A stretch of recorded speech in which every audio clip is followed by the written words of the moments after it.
Good morning, students.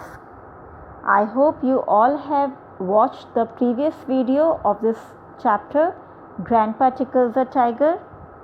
Now let us understand the next page of the story. So in this story we have seen that there is a much talk about Timothy. So who was Timothy? Timothy was a cub. And what's the meaning of cub? Cub means the baby of a tiger. So here in the story, Timothy is a cub, a baby tiger. One of Timothy's favorite amusements was to stalk anyone who would play with him. And so when I came to live with grandfather, I became one of the tiger's favorites. Who is I here? I is the narrator. Timothy liked to stalk anyone. Stalk means to follow someone quietly. Timothy liked to follow someone quietly, whoever played with him.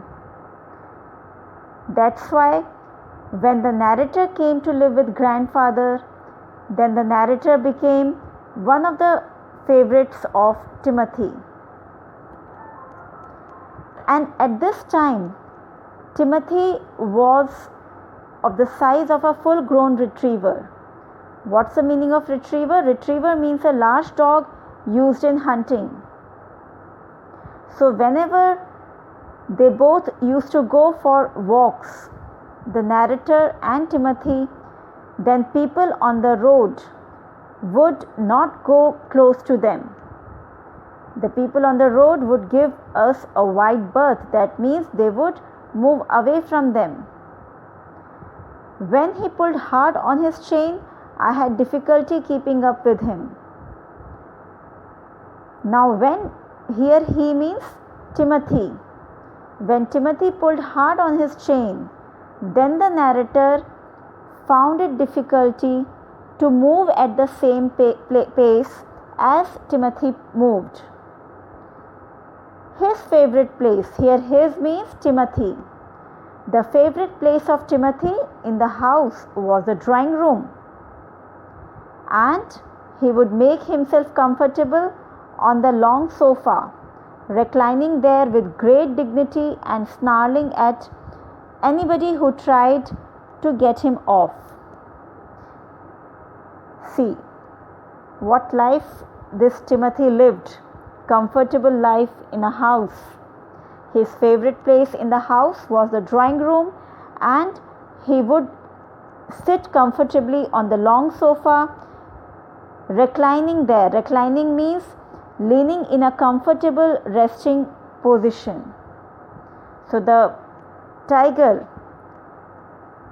Timothy, he reclined there with great dignity. And if someone tried to get him off, means if someone tried to make him away from that sofa, then he used to snarl at that person. Snarling means showing teeth or making a deep noise to show anger. Now when Timothy was about 6 months old, a change came over him. We all know that Timothy was a cub. So when he became 6 months old, then a change came over him. What change? He grew steadily less friendly. As tigers are less friendly, so Timothy also grew steadily. Steadily means in a regular and even manner. When out for a walk with me, he would try to steal away to stalk a cat. Now you know that tigers are flesh eaters. So when the narrator took Timothy out for a walk, and if Timothy happens to see some cat, then he would follow that cat quietly. Stalk means to follow quietly. Sometimes at night we would hear frenzied cackling from the poultry house, and in the morning there would be feathers lying all over the veranda. Here the narrator is telling that at night sometimes they would hear frenzied cackling. Frenzied means frightening, cackling means noise. So that frightening noise came from which place? From the poultry house. So what's the meaning of poultry? Poultry means the domesticated birds kept for eggs or meat. And in the morning there would be feathers lying all over the veranda. So what does it mean?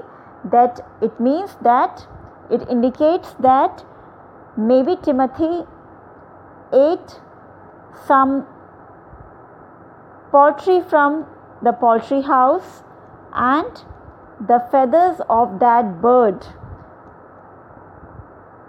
were lying all over the veranda, which the other people found in the morning.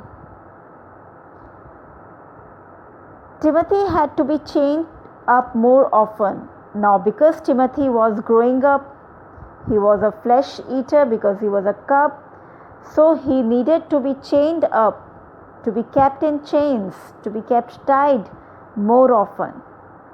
And finally, when he began to stalk Mahmud the cook about the house with what looked like villainous intent, grandfather decided it was time to transfer him to a zoo. Now what happened? That, see, first he stalked cats, then we have seen here that he started eating some birds from the poultry house, and finally he started following Mahmud, who was the cook in that house. And he also, it seemed as if he had some villainous intent. Villainous intent here means some wicked intent. So what could be the villainous intent here of that Timothy? Maybe he wanted to eat Mahmud the cook. So at this point of time, grandfather decided that Timothy should be transferred to some zoo.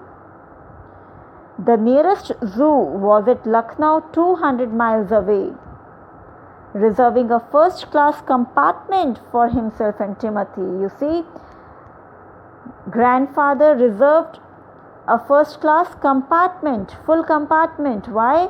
Because no one would share a compartment with them. Obviously, who would wish to share a compartment with a cub?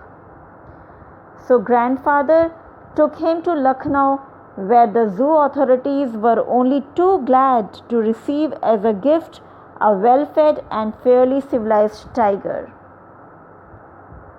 So when grandfather took Timothy to Lucknow Zoo, so there the authorities were too happy to get as a gift a well-fed and fairly civilized tiger.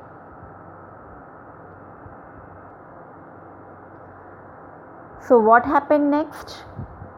About 6 months later, so like this, 6 months passed, and after 6 months, when my grandparents were visiting relatives in Lucknow, grandfather took the opportunity of calling at the zoo to see how Timothy was getting on. So after 6 months, when the grandparents of the narrator, they visited relatives in Lucknow, that means they went to Lucknow. So grandfather made a phone call at the zoo to see how Timothy was getting on.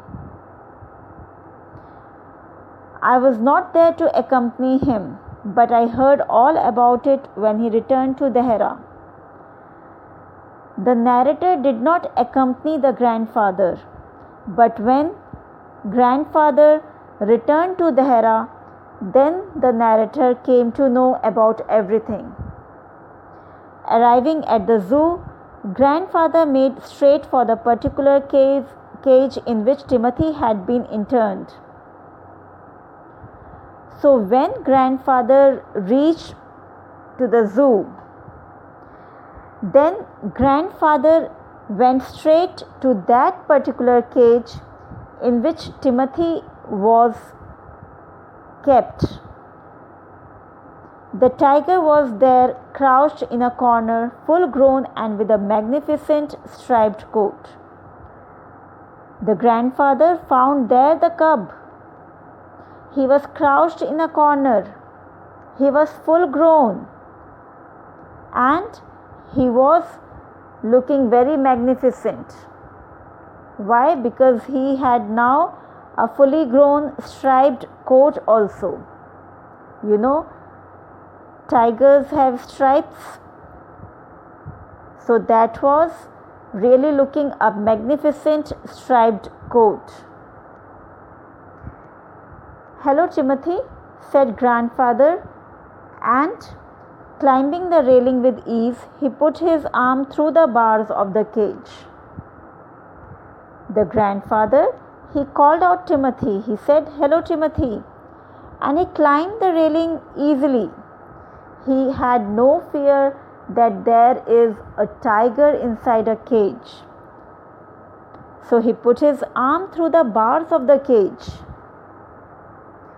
Who is he here? He here is the grandfather. The tiger approached the bars and allowed grandfather to put both hands around his head. Approach means came near. Grandfather stroked the tiger's forehead and tickled his ear, and whenever he growled, smacked him across the mouth, which was his old way of keeping him quiet. Now the tiger came near the bars. When he saw the grandfather, he came near the bars, and he also allowed him to put both hands around his head.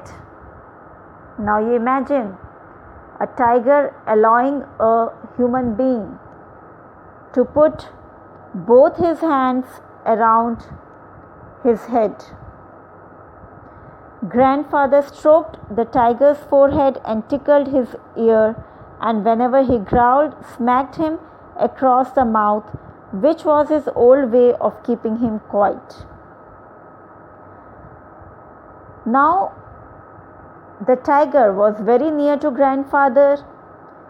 The grandfather put both his hands around the head of the tiger.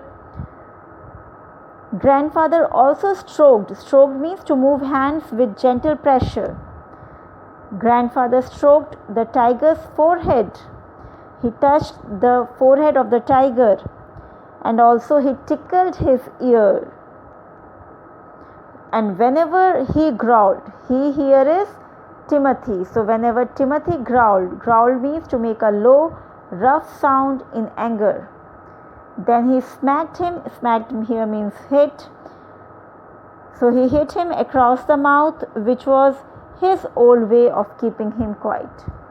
Who is his here? His means grandfather.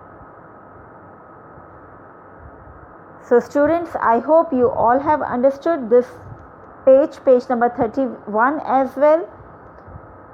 And the next page I will make you understand in the next video.